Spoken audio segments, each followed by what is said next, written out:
ఈరోజు ఖమ్మం ఇల్లందులో 11, 12, 13 రోజున అఖిల భారత ఐక్య రైతు సంఘం కేంద్ర రాష్ట్ర ప్రథమ మహాసభ జరుగుతూ ఉంది. ఈ యొక్క మహాసభకు సంబంధించినటువంటి కరపత్రాలు ఈరోజు సోమనపల్లి ఐక్య సెంటర్ల దగ్గర విడుదల చేయడం జరిగింది.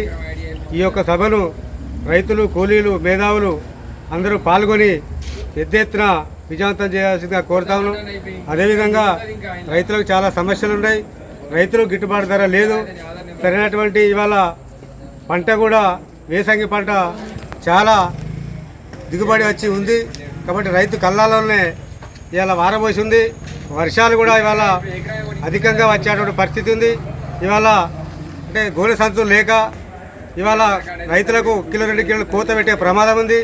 తక్షణమే గోనె సంచులు ఐకేపీ సెంటర్లకు అందించి తొందరనే కాంట పెట్టాలని చెప్పేసి ఈ ప్రభుత్వ అధికారులు డిమాండ్ చేస్తాను. ఎందుకంటే ఇవాళ అతివృష్టి, అనావృష్టి బారిన పడి అనేక పంట పుట్టుకపోయే ప్రమాదం ఉంది. కాబట్టి తక్షణమే అందించి కొనాల్సిందిగా విజ్ఞప్తి చేస్తూ, అదేవిధంగా కొన్న వెంటనే డబ్బులు కూడా రైతు ఖాతాల్లో వేయాలని చెప్పి డిమాండ్ చేస్తూ, లేదంటే అఖిల భారత రైతు సంఘం తరఫున పెద్ద ఎత్తున ఆందోళన చేయాల్సి వస్తుందని చెప్పేసి ఈ ప్రభుత్వాన్ని హెచ్చరిస్తాము.